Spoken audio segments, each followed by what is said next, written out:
It's like one of those things where it's like everybody loves it. Every little kid has that picture with Winnie the Pooh. Yeah, Disney is famously cheap as a company. I know that. Oh God, I can tell you some stuff about the tour bus. Yeah. Like, I don't even know if I can tell. Well, I can tell you whatever. They used to like just let out, like if we go to the bathroom, we weren't allowed to go number 2 on the tour bus. So they would just like let the tank open on the freeway. Jesus. And to clear it out. Oh. I know. Mickey. Yeah. Welcome to Tank Top Talks. I'm your host, Matt Braunger. Tank Talks are ridiculous because they feel good. Feel good because they're ridiculous. Alisha Mullally. Yes. Let's talk about your tank. What are you rocking? Tank. All right. Warriors, Bay Area native. Nice. Love it. And I used to dance for the Warriors as a kid. Okay. Because I'm a dancer, Pilates instructor, stuff like that, all the things. So I was on the Junior Jam squad, which was like this hip hop crew. Okay. That would come out like timeouts, usually between third and fourth quarters. Okay. And I danced through all the We Believe playoffs, like Baron Davis, Monte Ellis, like the big glow up for the Warriors. Wow. And my dad had to come. So he had to come because like I was underage. I started when I was like 11 dancing with them all the way up until I was like 16. And then I looked too old and I looked like the Warrior girls. So that was like a problem. And so my dad would come, and back then they gave him like square passes that looked like media passes. Okay. So my dad, this homie, was in the tunnel high-fiving acting like he was real media. Oh, fuck yeah. And then they'd have him come out and do like the test, walking out the tunnel like Baron Davis. And they'd be like, can your dad just stand center and do it? So he got to like walk out on the court. I'm like, you owe me. That's so You owe good. me. Yeah. So I'm a huge Warriors fan after dancing for them for so long. And then now we're in the playoffs right now. There you go. So that's huge. I mean, Jimmy Butler got hurt last night, so we'll see. And we lost last night against the Rockets. Okay. So we'll see. But that's why. Yeah, that's my sports team. And I'm not a big tank top wearer. So I'm like, if I'm going to wear a tank, it's probably going to be sports related. And it's crazy that you are a woman of many talents. Like you are a Pilates instructor, you're a dance instructor, you're a voice actor as well. It's like, but so much of what you do is fitness. Yes. Like that you're just like, I don't like wearing these. But it's like, but like we talk on the show about how it's one reason I like wearing tank tops. They feel like a vacation. I don't think they necessarily look good on me, but it's like, I don't care. Yeah. And I think that's kind of like how I'm trying to live. And I love that I get people on the show that are like, I don't look good in these. I don't, it's like I had Dave Holmes on here and he was like, I have to wear one. And he's like, have you ever met me, dude? Because he's always a Natalie dressed man. He's always like pretty stylish, pretty turned out. And he's like, I don't wear them. And he's like, I will wear the one fucking tank top I have. And he showed up with this loud ass like neon thing got in Miami Beach and South Beach that just says, bitch, I'm gay. It's like so big. I almost wore my Miami tank. That's funny, but it was really croppy. And I'm like, it's not a crop tank top shirt. It is really it could be a crop. Steph Tola, my first guest, she wore a muscle. She called it a muscle tank. It's like it's a muscle shirt, dude. Yeah, it's a muscle but that's fine. You're here. Yeah. I'm not gonna get in the hot dog. Is a hot dog a sandwich argument? It's so like true. I'm just glad you're here. Yeah. Armpits are weird on guys. Like if you don't have well kept armpit hair, I don't want it. And I feel like most men I've dated, I'm not going to get into the girl category because I actually like armpit hair on women. I'm about it. I think it's so badass and savage. Yeah. I can't really do it because I get it. itchy and I get sweaty teaching. So I'm like, I would do it if I could. Like I was born in Berkeley. So I'm like, I understand. I love it. Yes. But with Portland. I'm no stranger to female armpit hair. Yes, I'm all about it. But with men, they always wait to reveal the tank top until I'm like fucking dating them. Yeah. And then you're like, what is dude. that? And it's, my armpit hair is not very long. No, it's not. But it's I remember well kept. It's it not often too frizzy. Does it by itself. Can I never had see to touch it. Yeah, I never had to do anything with it. Oh, it's like, see how it's trim on the sides? Yeah, it's weird.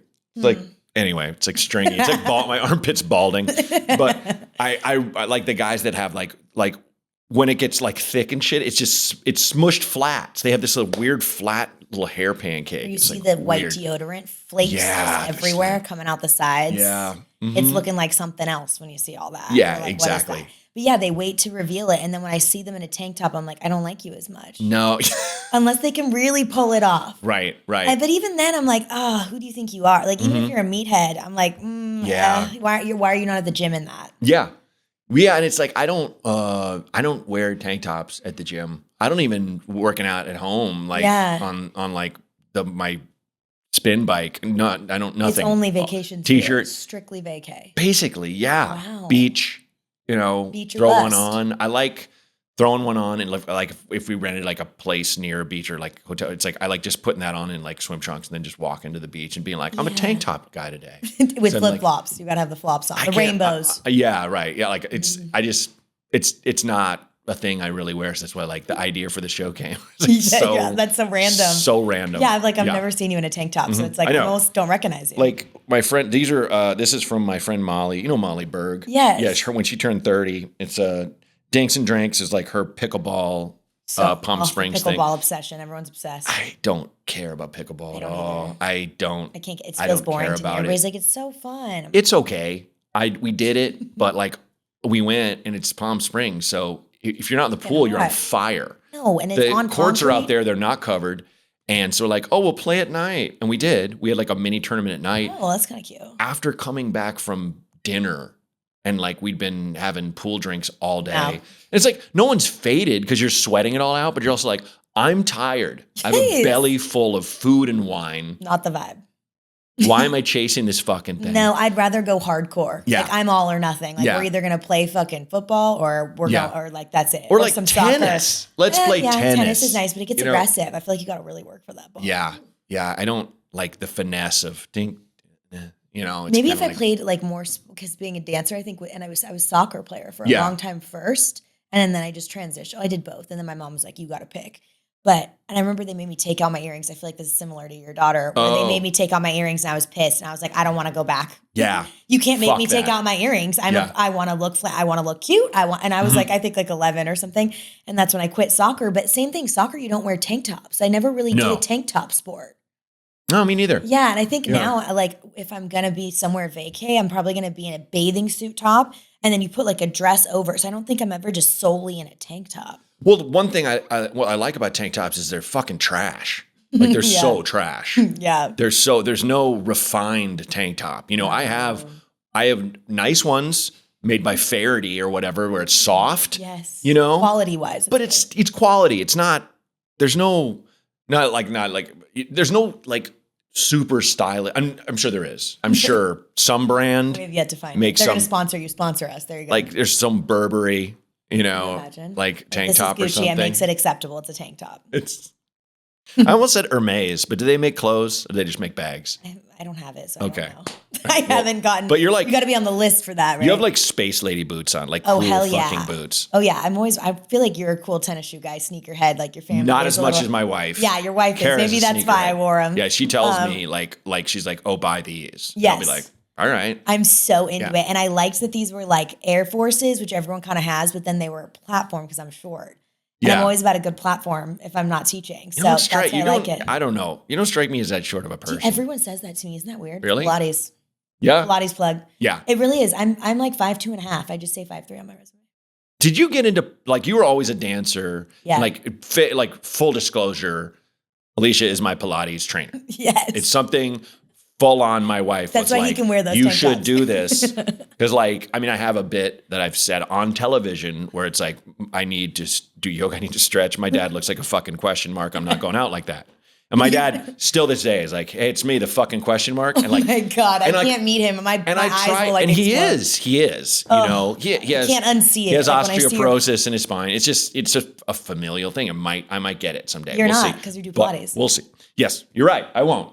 Putting that out there. I believe in the secret. Yes. But I wanted to say all my uncles, because so many of my uncles have that hunch you see that I have. Yeah, you don't have it a lot anymore. We've been correcting it. It's been helping. But it's Carol was just like, I was like, not that I was like, I don't know. I don't think I need it. But like, it's always a thing of like, do I have to? But I work out. And it has really helped me. Oh, yeah. Really helped me. It is the secret. It really is. Yeah. And you just have to be consistent. And you are. Yeah. Well, and we met at the place you used to work, but like you're also a voice. Can I talk about any of your voice acting? And acting. Yeah, like absolutely. You're one of those people that if someone's voice is not cutting, you come in and like done. And I've heard of I've seen your work. Yeah. Where it's like, that's a serious art. It's really hard. It's very different because I was a kid actor along with dancing too. And I did a bunch of TV film and stuff like that. And then it wasn't until I got like this random manager in like 2016. I had done spots for Coca-Cola, like randomly for voiceover. Like it always popped up in my life. Yeah.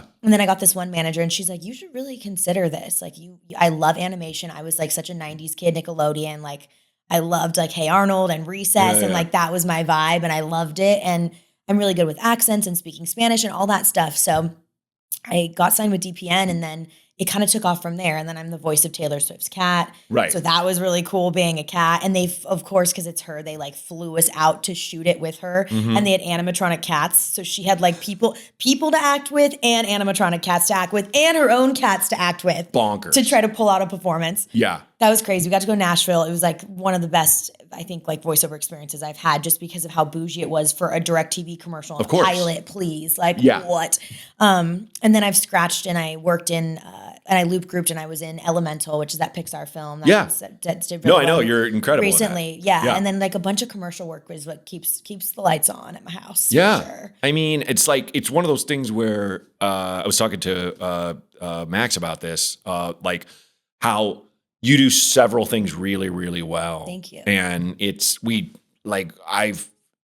I'm mad at the gig economy and people calling it that for sure. Everything, the fact that people have to do. That's funny. Yeah, but it's I'm glad. not that that's necessarily you, but you have pivoted really cool ways. Where excelled in them. Yeah. Which is really awesome. I think you have to. You have to be so malleable. And if you're an actor, you can't just be like a one pony show. For sure. Especially now, even more. I know so many actors who are like, oh, I'm not good at that. I don't want a hand model. I'm like, bitch, I'll show you my hand for CBS. I'm fine. Like, 100%. you know what I mean? I think you have to be able to say yes and then even just jump into the fear of it all. Right. Like, there's no way oh my God, my first couple of months when I was booking, I was like, I don't know what the fuck I'm doing. Totally. And you just have to study up and talk to the right people and get a mentor. I think that was the biggest thing is like, I jumped into like trying to meet people that I was like, okay, I want your career. I want to have the skill that you have in that career. Yeah. And that really helps too if you're smart about it. Yeah. Because if you're just kind of flailing after a year, they're like, okay, it takes hard work. Yeah. And I think that's what it is. I think that's why, thank you for giving me that compliment. But I think that's what it is. Like, you know, my parents raised me in a way that was like, and being a dancer, I think we're super disciplined. And that helped my background and everything just to be like, okay, I'll work hard for this. And then I'll believe in it. And 100%, like God's plan, it'll happen. It's like the inevitable in a sense. Well, yeah, and I think it's trying to do. There was a time where I was like, well, I'll do stand up, I'll do acting, all right, but social media can fuck itself because I'm not good at self promotion. You know, where it was like I wasn't necessarily hating. I was just like, I'm not good at this. But it's like, how do you get good at shit? Yeah, you try research it and you try it. You research and try. And so like I've had admittedly younger people who are like, oh, you should do this, and I go, cool. And I'm less precious about me because I used to be this, you know, I remember having someone I was working with who's like, you're really funny when you lose your shit. And I'm like, I don't want to lose my shit though. Fuck you. You know? That is funny, yeah. And it was like, I should have been losing my shit constantly. Well, and you have a lot just to being lose like, shit over. But it's also like, why are you being precious? Yeah. Like I just had it ain't that deep. I had Langston Kerman on before you were talking about a famous actor who was saying like he doesn't want to kind of give up his manhood, you know, let Hollywood take his manhood and like kind of like quote unquote like let them bend you over and stuff and be like it's this thing of it's innocent, not even innocent, it's disguised homophobia. Yeah, but it's like 100%. I like actors who will just like if I'll try that. Yeah, you know, why the fuck not? We're why actors. Not? Where it's like I'm not going to play a trans person. I'm going to let a trans person play a trans person, right? Just because it's not only is that so volatile, I just don't think I'd do a good job. No, I've played a gay person, you know, but it's a gay person who kind of looks and acts like me. Where it's like, you know, I can relate to being attracted to a man for sure. Yes. So you know, it's the spectrum of sexuality too. That's a little easier to play for sure. Yeah, Mm-hmm. But like to the social media thing, where it was like I should have not necessarily been throwing myself into it, but now I am. Now I understand it for a tool much more where it's like, it is a pain in the ass, but it's only a pain in the ass because I don't often look at the right, well, it's like, I know who fucking owns it all and that bugs me and shit. But yeah, it's a whole other, exactly. Yeah. But bringing it home, I was in an acting class with a lot of these like young folks and it really sucks that it'll come down to me and another guy. Yep. And they go, who has a better social media presence? Who can, Free marketing for them. exactly. Let's book this person. He has more followers than Braunger. That's happened. Yep. Not as often as a lot of my, like compatriots, but I was in this class and I'm watching this girl and she's like a good actor. Yep. And she just keeps talking about Social media. No, she keeps talking about she wants to get a showcase for agents, for an agency showcase, where I'm just like, yeah. I don't even know if they fucking do those anymore. It's rare. I don't even know if and they only do it if you already have some heat on you. Yes. All agents do is come in and sign the line and, big up your money to get their money higher. That's it. With respect, I have a lot of friends who are agents. Too. Like, for sure. Everything's closing or merging or and you saw CAAs now signing millionaires and billionaires. Yeah, for sure. Of course they are. Private equity and stuff like that. And I'm like, what? Okay, so they're going to run to them to make money. I would too. If I was, I'd be like, great, I'm going to take some of that. And to my point of pivoting, like you do, I look at this girl's social media, there's nothing there. There's like a half-ass video of her doing a pole dancing class. No. And it's like what you did on the pole looked really cool. It's shot for shit. And there's like 3 posts. And it's like, you can tell she is what I was. Yeah. And they have nowhere to go to. Where it's kind of like you put some shit up there Mm-hmm. that's a short clip, put some shit up there that's you talking even about. If you're a micro influencer, I have a lot of friends who are like micro in a sense and they do really well. Mm-hmm. You don't have to like blow yourself up if that's not what you want to do or create content you don't like. Mm-hmm. But I agree with having it be, what do you want it to be? That's what the question is. Like for me, it's like I utilize mine as a portfolio. I mainly post my work because I teach at a high school at Go Prep. And so I'm like, I can't post like the thirst traps and the things maybe I want to post to get more followers. Okay. But because that works, let's be honest. Of course.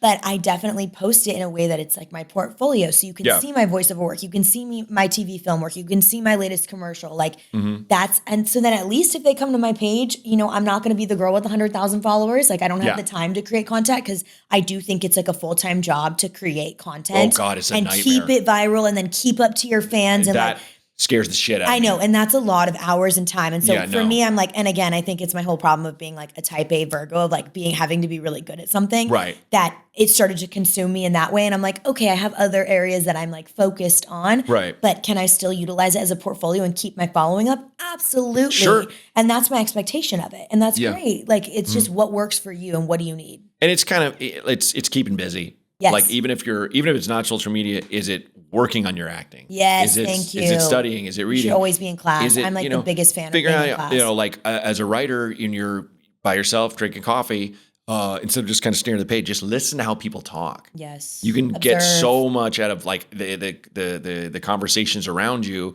Not even like, oh, I'm going to use that line this person said, but just like the how these people relate to each other and how they speak. Mm-hmm. I listen to younger people talk, and I'm just like, it's fascinating. I listen to, like it's so different than how we talk to each other. It's so cryptic, but it's also so much more emotionally open than when like I was, when we were like little dudes in the 80s, we were like almost like little men. Like we kind of just were like, well, I'm angry for no reason. My kids are so sensitive. Really? That's and I kind of love it as an actor being a teacher. I think I was her kids, the kids she teaches. The kids I teaches. Yeah, I don't have any children or a husband. Okay. Just want to make that clear. Fellas. Yeah. But honestly, like the kids that I teach, because I teach at a high school and I mainly have sophomores. So I have like 15 to 16-year-olds, which is such a like primate age. Like they're just like, there's hormones, there's a lot going on. Like they're discovering themselves. Like there's so much going on. And they're far more emotional than I remember being with my guy friends or girlfriends or whatever. And I think it's why it's good for me to be a teacher in today's age, because I'm like, okay, I wasn't that way, but being an actor, I know how to kind of like navigate it and where, like, I know the difference of emotions. And so I really do feel of purpose when I'm around them outside of teaching dance and drama to them. Yeah. Of just like kind of helping them with their life. Cause I coach the high school, cheer team too. Right. And that's where I really get to, being a coach is so different than being a teacher. And that's where I really get to hear these things. And I'm like, that boy like literally confessed that much to you? Like a man's never said that to me ever. That's a lot. And I've been in a 5-year relationship. What? Like, it's a lot. Yeah, they're taking on a lot of emotions with the world and the way that it's structured. And they're much more open even with how public facing they are because of Instagram. Like we were not on that stuff. No. I mean, I had Facebook and I had Instagram in college, but I can't imagine having social media when I was a child. It's so challenging. It's so brutal. And a lot of them are anti it, which is the God best bless. part. So many of the, like, I think I work at a really smart, academically smart school. So when I was at a different public school, I know it was a lot different because all they had was, some of them couldn't go out and do things. So all they had was online. Yeah. But these kids can go do things and experience things in the city. So it's a little different. But a lot of them are like, they've got private pages. They've got maybe 3 photos up. They don't post a lot, but it has to be very curated. So that's something that I do realize is it's very curated. Right. And they don't just post the messiness. And I think, the millennials and Gen Zs and stuff are maybe posting a little more like messier stuff and they make fun of us for it. Yeah. Because they're like, why would you ever, that's not aesthetically pleasing. And you're like, well, I'm not trying to be like, what? Yeah. Like, you look terrible, Dad. Yeah. And they're like, but it works for you to get a lot of followers off it because they're laughing at you. Yeah. That's literally what it is. Yeah. But it's definitely, they're way more emotional. They know, even the avid users are like, we know it sucks. We know it sucks. It's kind of like their cigarettes in a way. Well, to draw a weird parallel. I know, they vape. It's funny, like I see so many young people smoking, and it's like, which it is the best time. God, being a young person smoking a cigarette. It's like it's so nice. Heaven. It is, especially when you're drinking. Yeah. Oh, fuck, forget it. I know. Yeah, your metabolism is so good. Yeah. I can taste the non-hangover of my 20s. Oh, God. Like just waking up, like, yeah, I'm glad I had that half glass of water after all those shots. Now I can work a double shift.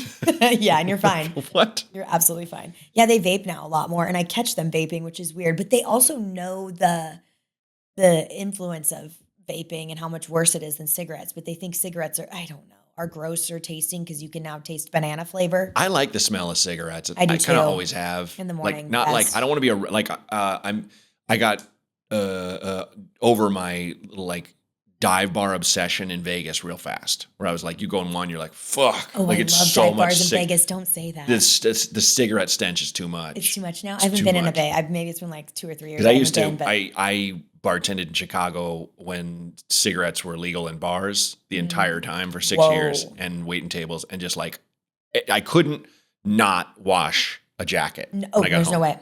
Couldn't. Or jeans or whatever. Where you're just like, do I have? Fuck yes, you have to. Yeah. And the laundromat's like 3 blocks away. Sharing all your shit. But it's just in the winter, like that stink is like so bad. But if I'm outside and someone's smoking, I'm like, that's nice. It's a nice smell. And then until you date them, and then after a few months, and you're like, oh God, kissing someone with cigarette mouth, woof. It's rough. That's like a distant memory. I like a girlfriend in Chicago. We both smoked. I wish I could say that. I wish I could say that. But you're out in the streets. Yeah, out in the streets. So that was like yesterday. But with the Zyn now is the popular thing, which is the pouch, which funny story is I swallowed one when I was little. And then I lived to tell the story. I just threw it up and I was fine. My dad was like, you good? I'm like, I'm good. I was like 3 or 4. Jesus. I know. Wow. I know. But then the pouches were much more intense. These Zyns are like clean. Okay. So everybody says they're like the cleanest version that you can do, but it still is like it's still dip.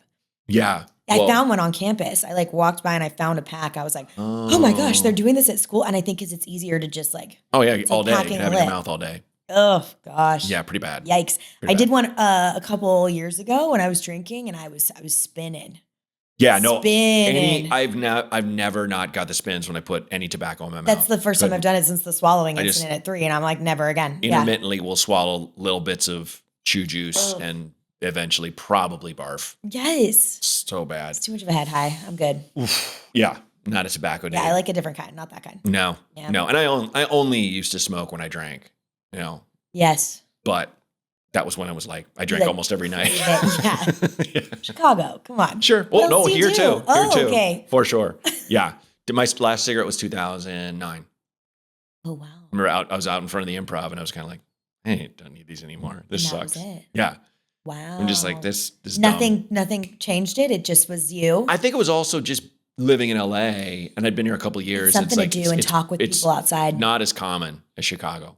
Because Chicago's much more casual scumbaggy.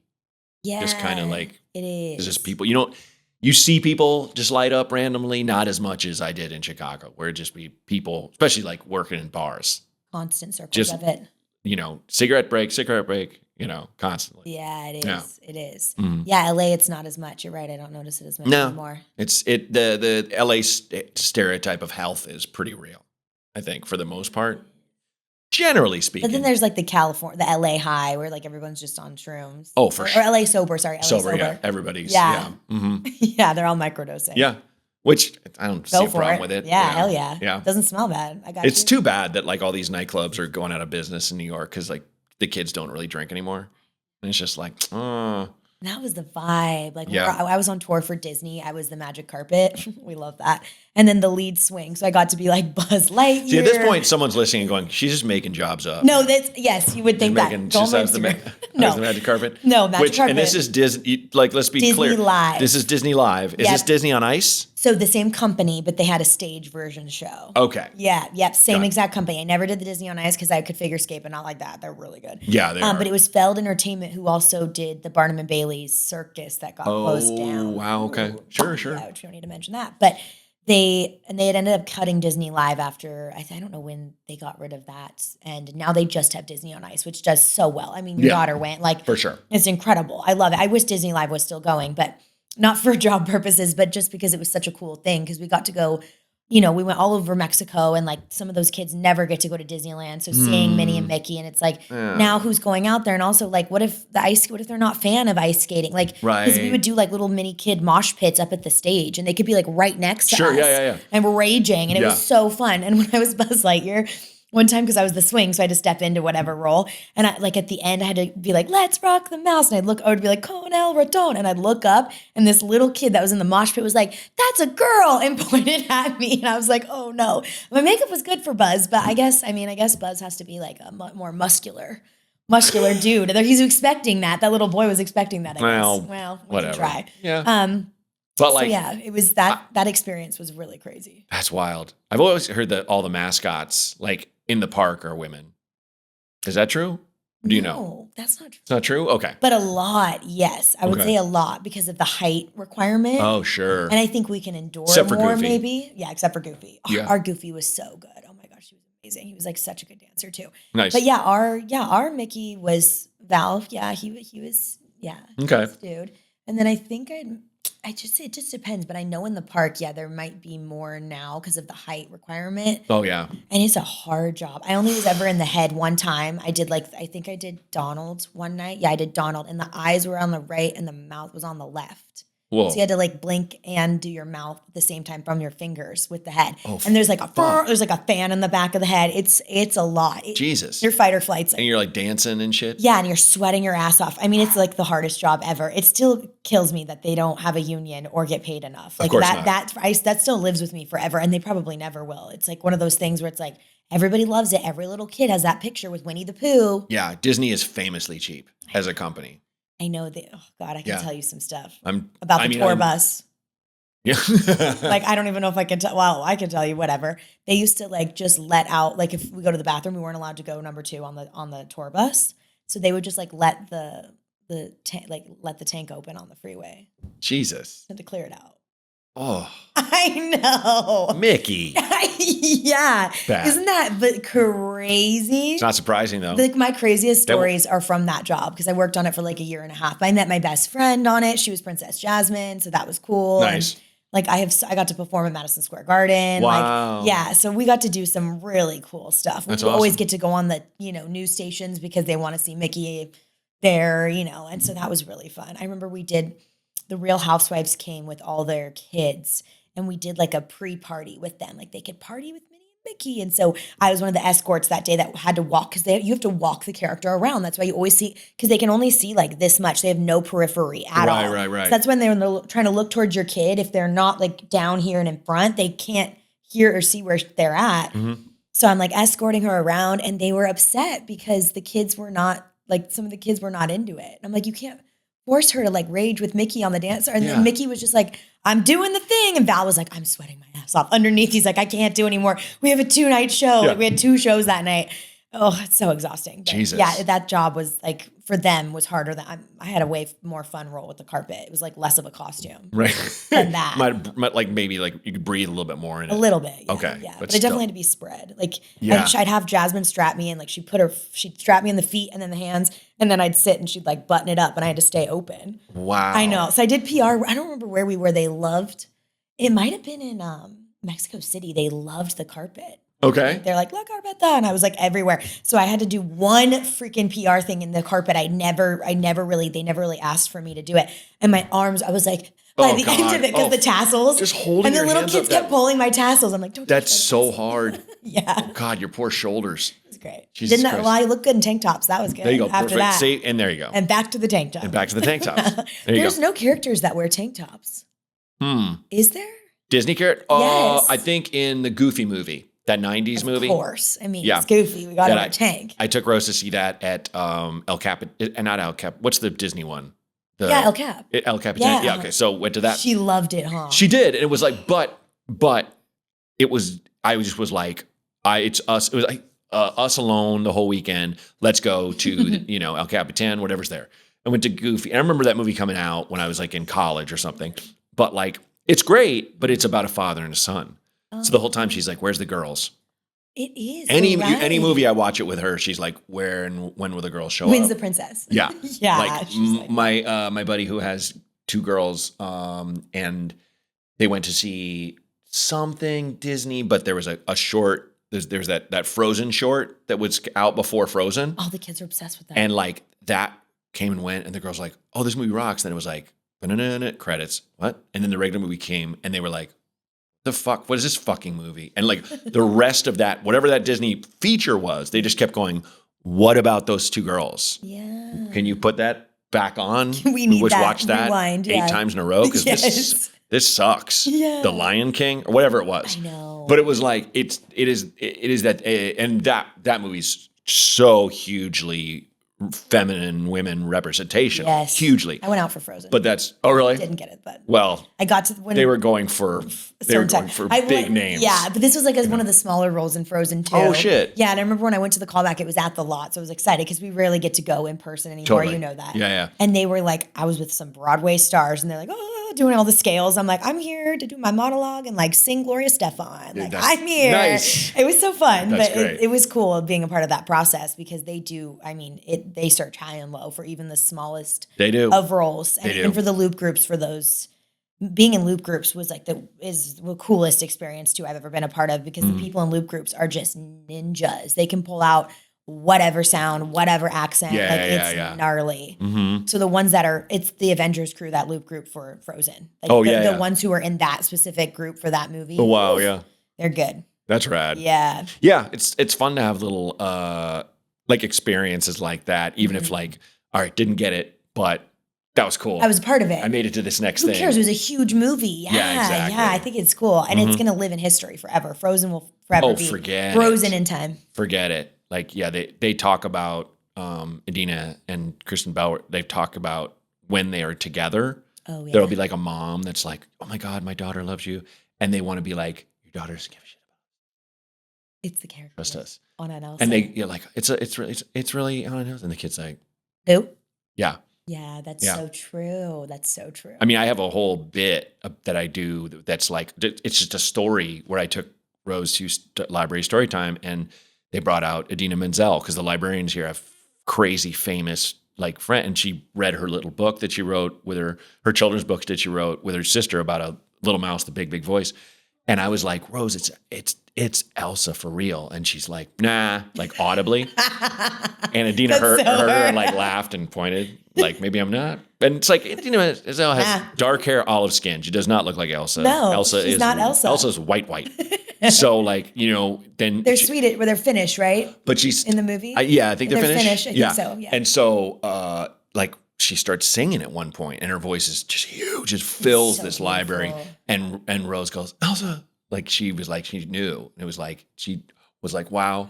And I was like, oh, this is great. But then, I mean, I'm basically doing the bit, but like it gets quiet again. And it's all girls. And she's reading from her book and Rose yells out, let it go.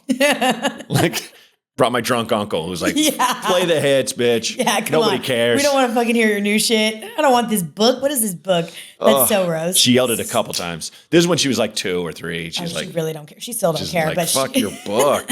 Sing the song.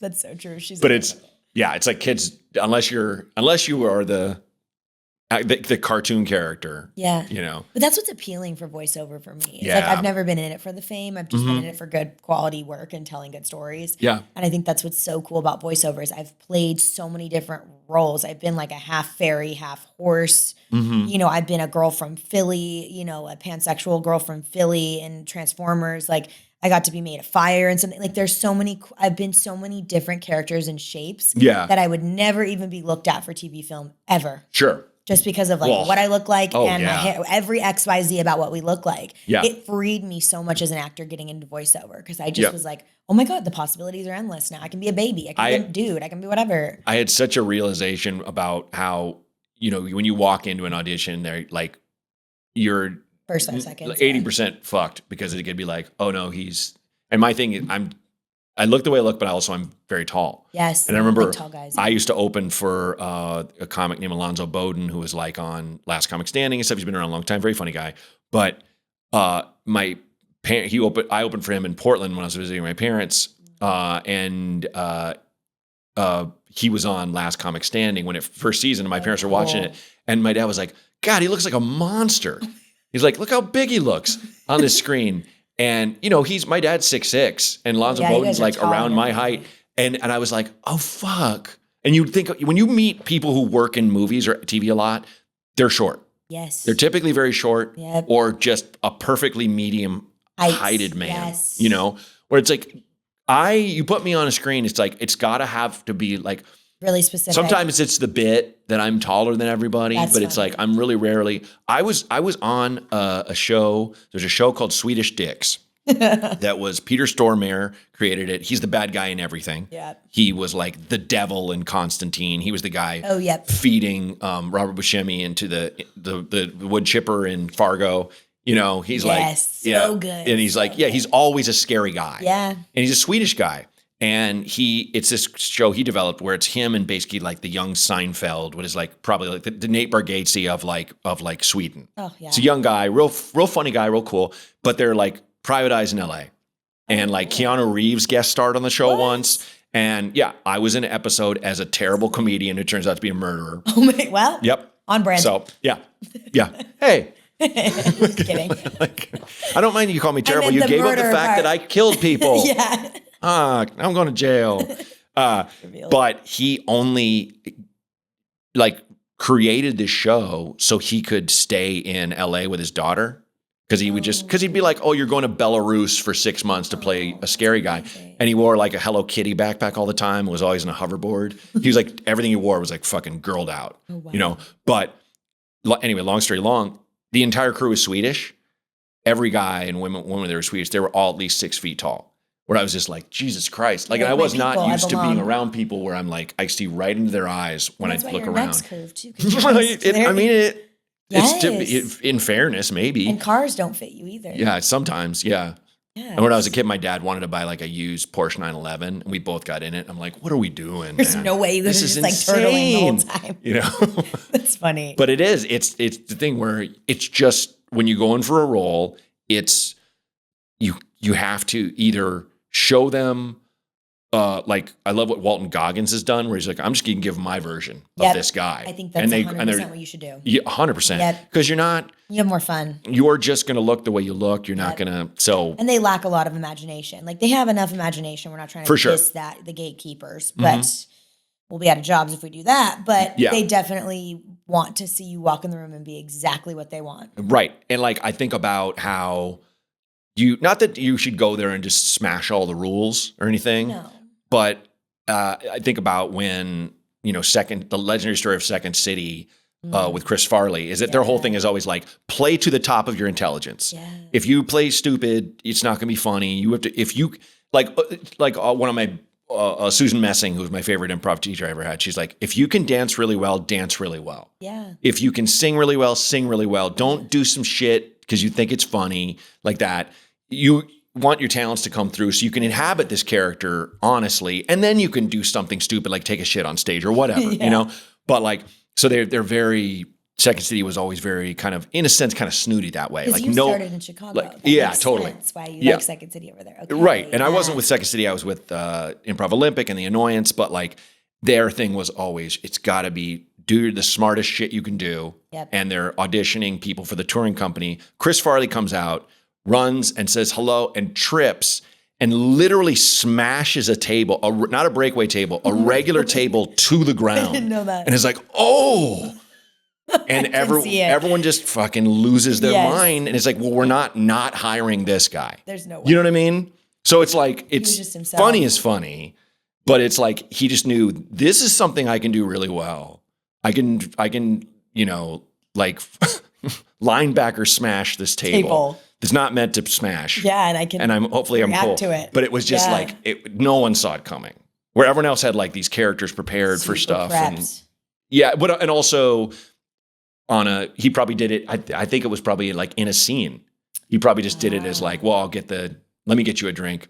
Whoops, you know, whatever it was. Yeah. But it was like, you talk about a pratfall, a dumb move, you know, but it's just like, all right, fuck it. So like you can kind of go, all right, what would I be good at in this thing? You know, but like to your point, the VO thing is like your voice is so intuitively you. Yeah. So you're kind of, and it's tapped in. You can draw anyone, you know, like.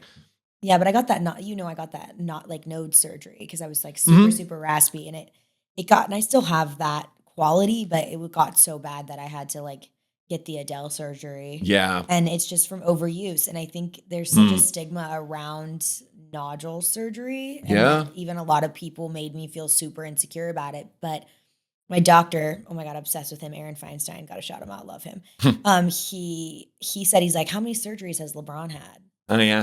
And he's like, a million. And he goes back out on the court and nobody gives him shit. He's like, this is the same thing. You've overused your voice. Yeah. And it's not even from overusing it correctly. It's literally just from overuse and maybe not supported breath and and sometimes drying things like caffeine and not drinking enough water and being a dancer, I think, and teaching at that volume all the time and screaming and like it was literally overuse. And it healed me so much. I get really annoyed at people who live their entire lives in sacrifice of perfect art. Ugh. Especially, and it's like, no, and it's like I respect them. Like Anne Hathaway is very easy to shit on. But she's incredible. She's undeniable. Yeah. But she is that. You know, you can tell. Where there's people that have like beautiful skin and they get enough water, they get enough sleep. Every night. And they don't do anything sing else. Beautifully. They hit their marks exactly. And it's almost like, and I'm annoyed because it's almost too perfect. Yeah. It's like when you meet, every time I meet a girl, or I've worked, or when I've been in a fucking yuck 'em up, like a sitcom with a woman who's been on Broadway, her arms are ripped. Yes. Like they're always, and in a good way. Yes. And that doesn't necessarily annoy me, but I'm also just like, oh my, I just think of me and how much I like to have a good time or fucking sit. And live your life. Right. Where I'm like, I don't do as much stand up as I should probably because I want to be with my family or I just want to fuck off. Yeah. I've had a day and I don't want to go, you know, it's like, I kind of get a thrill sometimes when I send in avails and I don't get any spots. You know, it's like, yay, I tried. I did. I made it far, Mom. Yeah. Look. It's like when I'm on the road, I make an attempt to do volunteer work in any town I go to, but often it's taken. Especially when I'm in these fucking hippy-dippy college towns where I'm like, all the retirees have taken all the spots at the food bank. Yeah. I will go see a stupid movie. Too. I'm like, that's so cool because I'm involved in CASA too, which is like having foster kid. And I've been doing that for like 7-8 years. And that's a huge part, I think, about being an actor too, is like grounding yourself outside of the industry. Yeah. And doing something in the community. And like that you are actively doing, not donating your money. No. Not writing a letter, but actively seeing the change in front of you. It's honestly just been something lately that I've upped. I'm trying to do like at least once a week in LA just to fucking stay sane in the current climate. I agree. The national, international one where I'm like, me fucking losing my shit on stage, on fucking Instagram, TikTok, and it's not going to help anyone. It's not going to help. You know, now I'm full time losing my shit. Yeah. It's pretty easy now. I should have done it when they asked me to, because now when I do it, it scares my kid. No, but it doesn't help if I fucking flail and go, "What? Wake up, sheeple! What the fuck?" It's like, no, people know, but it's like it's like do the work you can, look people in the eye on the street, give them a nod, make them see that they're seen. They're a human being. Oh yeah. First, I do Sela. It's like an outreach. It's like basically they set up all these tables outside the Silver Lake Church, and like you just, if you're homeless, show up, because it's every Wednesday, and it's in Silver Lake, and they'll have food for you, they'll have hygiene, they'll have once a month. You gotta look it up online, but it's like you can wash all your clothes. There's haircuts. You can take a shower. Mm-hmm. Yeah, there's clothes. You can just pick through what they have and shit. But it's just like, and I'm just talking with all these folks and stuff, and I was reticent when I first did it, where I'm just like, yeah, that thing. Yeah. But I'm saying something everyone knows deep down, but they're just like you and me.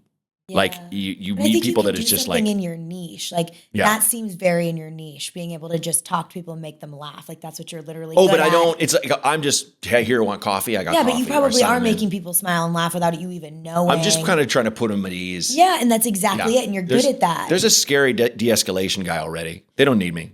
I'm not that I'm the tough guy at all. Yeah, but it's true. It's like find what you can do. One of my girlfriends works at like all the shelters. I work with kids primarily because that's what I'm good at. And like our foster kids, we have over 50,000 kids that are in the foster program in Los Angeles alone that don't have anybody and have no connection to like normal people. They've got their foster parent maybe who might be doing XYZ. Like now they're gonna close. Did you see now they're gonna close? Like LA mayor might close some of the animal shelters. So now like even more animals are going to get euthanized. Jesus Christ. I know. So I was every time I go, when I've gone, because I stopped looking at the dogs. It's too much. It's too much. I don't need my heart broken. But like, I just donate old blankets sometimes. That's great. But when I used to go, every other dog is like owners in jail. I'm just like, fuck, I got to take this dog home and get murdered by this guy. Can you imagine? Like, where's Fido? Who's got my dog? You mean my dog? Pop, pop. And the cats, I know. But it's also, that's brutal. But like, one thing that kind of keeps me, not that I need to be kept grounded. I have a fucking wife and a daughter, but like to tell me, she'll keep you grounded. They'll tell me I'm not shit every day. Every day. It's refreshing. But like, you know what those shelters always need? Always clothes my size. Always. You're tall. Always in demand. But there's probably that's more to the shit people donate. I'm just like, what? 3-inch heels? Yeah. Wear this shit, But it's like shoes my size, pants my size, shirts my size. There's a lot of big and tall homeless guys that look like me. Should be called tall tank top tops. So, tall tanks? Tall tanks. If I only had tall. With the tall can. We should have had tall cans. Gross. If I only had tall people on, that'd be so weak. That'd be so fucking weak. Can you imagine? Just you like measure people when they walk in. You're like, boring ass lurches. You don't cut it. You're not 16. Basketball players, nothing to talk about. They're all tired. All their posture's shit. Great, I have digestive issues because my posture's shit. They've been working hard against gravity all day, and they're just like, I don't want to. What are we doing? It's hard to hold your head up. What are we doing? It is. I've always wanted to be at your height to see what that's like as a dancer and to like how you view the world. Yeah, I'm a good friend at festivals because I can see where people are. Where's so and so? They're over by the beer tent. There they are. Oh, yeah, we're good that way for sure. I had a friend in college who was like, you big stoner, and was me and my friend Andre was like a little stockier dude, looks kind of like Ving Rhames, but like still tall, but like we're beefy, and he was just like Latif was his name, stoner, and he's like you guys just get tired walking against the wind and shit. You're like, it's one of those things, like kind of. Sometimes now that you say, I'm there's just more mass for gravity to pull on. Yeah, when you fall, that's all it is. It's got to be scary. It's loud, huh? It's happened so many times, though. It's like it's not like I don't. Not that I love falling. It does suck, but it's. I like always tell people have bruises. I dated this guy who was really tall, and he walked funny too. Like I can't like tell them what I'm thinking about their body when it comes to Pilates when I start dating them. I wait till like 6 months in. I'm like, okay, we got to fix your posture. Yeah, dude. And you just start doing this. But he kind of walked like turned out on his right foot, and then he hurt his knee, so he did a lot of this, and he would fall so much that if you looked at his legs, they were just like spotted with bruises. And he was a funny ass guy. And he was like, he drank. He's from Chicago too. He was so funny. Sure. But yeah, he fell a lot. That tree tumbled a lot. I remember there's a scene in I saw The Naked Gun with my parents when I was a kid. And there's like a scene where like he's in the science lab and like Frank Drebin, the Leslie Nielsen character, and a dude walks into frames like a scientist, but he's so tall, you can't see his face. And he looks up and he's just like, Mike, you got something on your face. And he's like, no, other side. And half a banana goes poof on the table. My mom like laughed so hard she almost barfed. Because it was like, that was her life with my dad. Yeah. Like, get that shit. No, it's over there. Move it. My mom's not short. She's tall, but she's not tall like my dad. She's probably 5'8". Right? She's up there. Still, yeah. But like my dad was, now he's curved, but like back then he was like, what is he now? 6'6". Oh God. It would break my heart to measure him. Because it's just, you could teach him some Pilates stuff. You know, at this point, I don't know. He has like, he's got like little situation. He's fine, but it's just deteriorate. He turns 80 this year. So Wow, if he's good. That's great. He's still out and about. He's got his little fun bit? cane. He'll be like, he's got like a kind of a rolling walker, and he got like a new fucking fancy one. He's like, oh, you got to see the new ride. It's pretty cool. Love that. Yeah. When they get to the scooters, that's really fun. Yeah, we're gonna go visit them like next week, and we might go to the zoo. And my dad either won't go or he'll get a scooter for sure. Yeah, the scooters are fun, especially if Rose can sit. You know, just ride around. It's great. She'll love that. Mm-hmm. Yeah, my grandpa had a scooter at Disneyland, and she was like, my grandma, may she rest in peace, was like an Italian grandmother, and let me tell you, she was cursing at every child at Disneyland. It was aggressive. Oh, I'm sure. And I'm like running to keep up with her. She's like, we gotta go shopping. Fuck this little kid. And I'm like, oh my God, grandma, you can't run over this kid's foot. It was bad. She'd revert and it'd be beeping. She'd be running into something. She didn't care. Knock shit over. Right onto it. Sorry. Like she did not care. Wow. Yeah, it was good. It was very, very entertaining. I couldn't keep up. Jesus Christ. And they don't let me get a scooter to ride along. So. That'd be fun. I would love to come with you guys and just not be related and just be like, fly on the wall. Keep it up. This is perfect. My grandma was one of a kind. My buddy Dwyer used to like egg Kara's mom on, like, cause she'd just be like angry or talking shit, and he's like, "What else?" Yes, that's and he'd be like, those people. Yes, like try to fucking get her into the bigotry zone and shit. Yes, and which like, she's don't not. Say it. Stop. She's not. We're at a but theme just park. like those people are like this. The Irish, the Italians, and like just like them. Bad. Just fucking. I have to be like just shoveling coal into the wrong oven. Just let's go. Oh, it was bad. Especially if we're standing in line. She's like, what the fuck is this person doing? And you're like, oh my God, grandma, there's I'd be 3-year-olds. behind her just going, it's unbelievable. Yeah, you got to. It's unbelievable. That's what I would tell my mom. I'm glad you're here to let them know. Yes. I'm like, Mom, we just got to agree with her. Because if you fire her, I'm like, what do you fucking know? And you're like, I know nothing. It's a joke of his, but fucking Dana, I was thinking Dana Gould's bit where he's just like, he was out in front of his house. His dad's visiting. His dad's like fucking 85 or something. And he was like, his dad's like, nice day. And he's like, yeah, this is why I live here, Dad. It's 74 degrees and it's November, And his dad goes, yeah, all the queers. And he's like, what? And his wife was like, say something. You have to say something. And Dana's like, what argument is there to have? He thinks gays give off heat. Oh my God. Like there's not, how am I going to fucking change him at this point? Like all the queers. What's that mean? Yeah, just hot gays walking around. I mean, it's so wild. They look hot in tank tops. Let's be honest. I've seen the hottest guys that are. See, that's a different topic. Yes. No, I haven't spoke to him in a minute, but he's still a friend. Mateo Lane, come on here, fucking. We need you in a tank top. Beautiful, unbelievable. Yeah.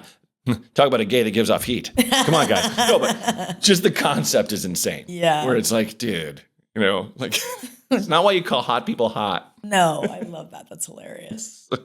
But it's like, you confronting your grandma to change her. It's like, okay. No, she was stuck in her ways till the very end. No way. And I loved her for it. Not gonna change. I take that spiciness, and when I get in trouble for my mouth sometimes, I'm like, ask my Italian grandma. There you go. She was worse than I am. For sure. The shit she had to go through as a woman, like, forget it. Yeah. Yeah. And she was a nurse too. She was an RN for years. Oh, wow. So like she dealt with a lot Oh, of well, shit. then she had to. Oh, yeah. Shoving, like forcing some catheters Oh, for some God. men Oh, that my didn't want their gosh. penises touched. Oh, can you she imagine? had to. You get on this bedpan. Fuck off. It's undignified. You broke your Nurses, hip. man, they don't get enough credit. No, Ooh, they and don't. they get blamed for everything. Oh, yeah. No, I just, it's like anytime I've never spent the night in a hospital, but it's just like, I just do whatever a nurse says. It's like, I've thought about it where it was like, if I had a creep nurse that was like putting her hand on my junk or something like that, it's like, I wonder how long till I'd stop. Where I'm like, I don't think this is not chill. the pain is in my ear, like, the wrong area. but just because I trust them so much. trust them. Yeah. And also I don't want to be the one giving them shit. I know. You Most know? doctors already do. Yeah, for sure. Yeah. I got a couple of friends. And my mom works in hospice too. So she tells me all the stories. Oh, about Jesus. Hospice. nurses and doctors in hospital. Oh my gosh. The last Talk about a station. Dark. Yeah. Yeah. My dad, he doesn't, I mean, he talks, but he's just kind of like, he'll give you like no information where I'd be like, you're a spy in your own life because he like, well, it's just like, he just is like, I don't want to bother you. It's like, they're that generation. Well, no, but it's like he does. I've had jokes about how my parents do volunteer work that I think they made up to fuck with me.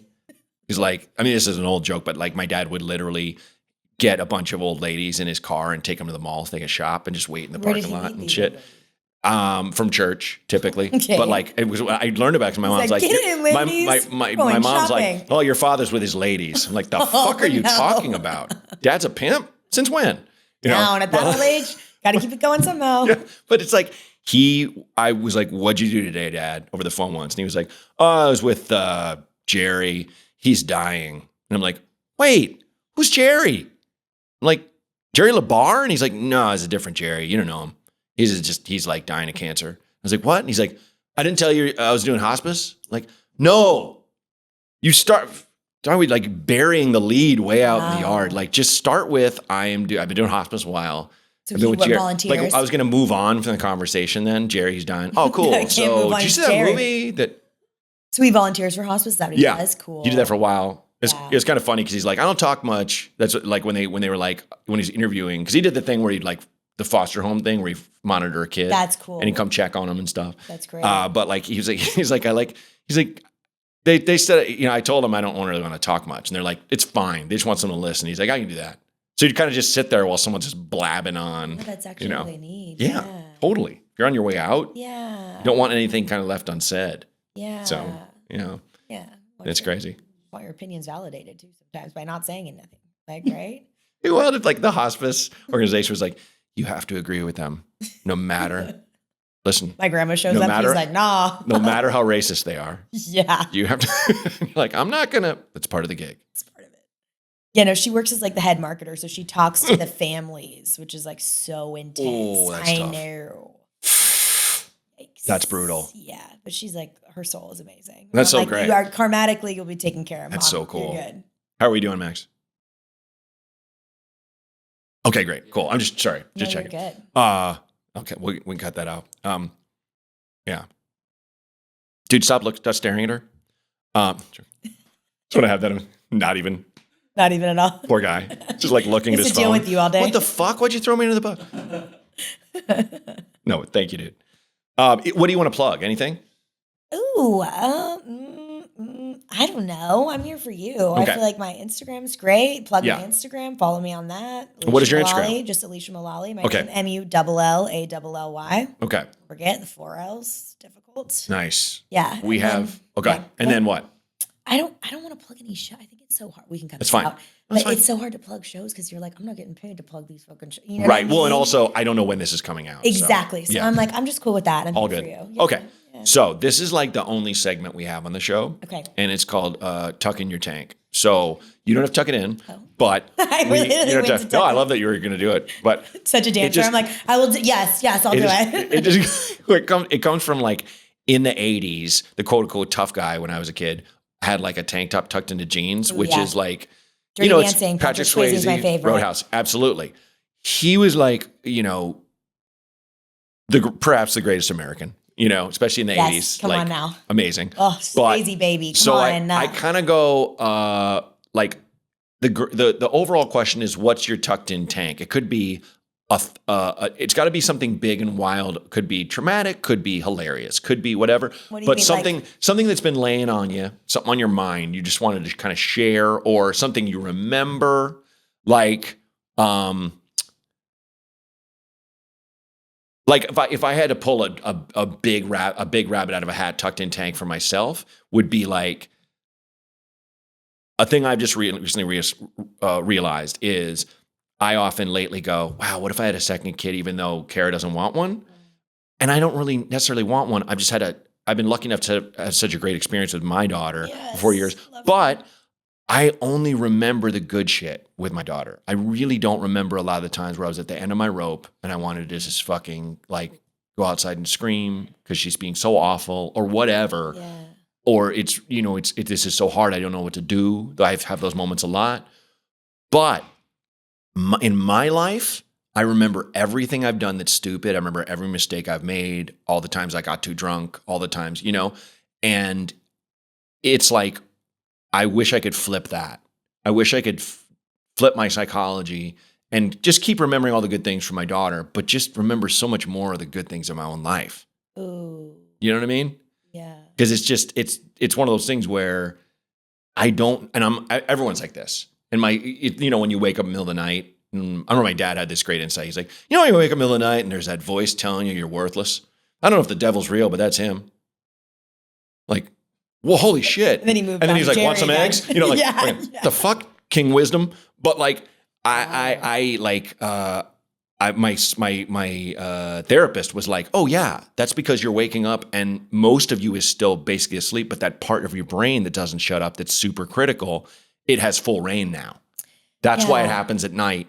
And it's like one of those things where it's like, we all kind of have that voice, generally speaking. Yeah. Maybe but like, that's a big one. Another one could be, you couldn't stop farting inside a TJ Maxx or something, whatever it is. Well, so if you don't have one, that's fine. No, I definitely do. I feel like my tucked in tank would be that it wasn't until this year I was like really truly proud of myself and all of my work I've done as a dancer and as an actor. Yeah. Wow. And I've been working since I was 10 in everything. And even now too, like teaching the kids at the high school, like we're doing a song. I picked a song for the concert for them that I choreographed for them. And it was my first solo song when I was a kid, like when I was like 9 or 10. Okay. And I showed them a video of me dancing and they were like, holy shit, Miss Alisha, you're really good. And I'm like, yeah, you're right. And I thought I was so awful. And I think a lot of artists, it's that self-deprecating artist thing.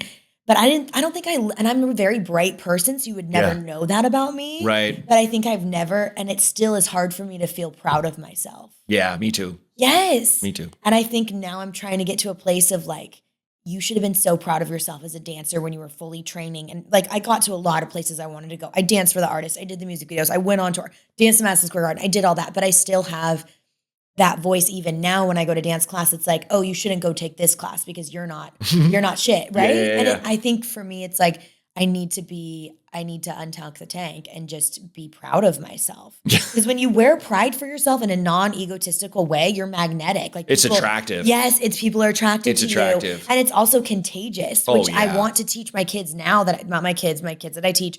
I want to teach them to be like, look at how fucking smart you are. I promise you're going to get dumb after college. Yeah. like. Oh, I've said that where I'm just like, I don't give a fuck how you feel about yourself. I believe in you, and that's all that counts. And that's just me saying like I'm the shit in a funny way. Yes. But it's like I mean that in terms of see what I see, Jesus Christ. Yeah. Wake up. You have to be able to see it in yourself, and I think it's so hard. It is hard in our industry. It's like nobody's validating you, or we're looking for constant validation, or even when you get it, they're like, "Well, you got recast," and I'm like, "Okay." Like I got cast in like my dream voiceover series, and I won't even say what it is because now it's out.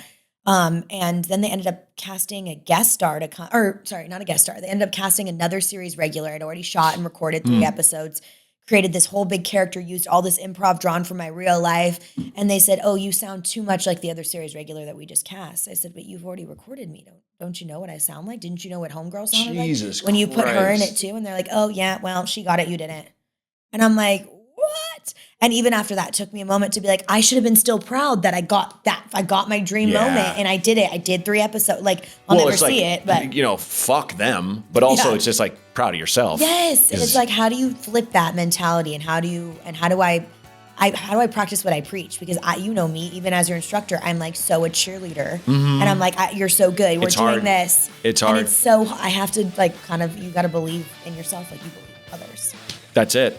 Yeah, is that a good tuck to take? I love it. Okay, Perfect. great. Thanks for being on the show, Thank you for Alicia. having me. You're the This best. is so fun. Nice. Thank you. You So bet. fun.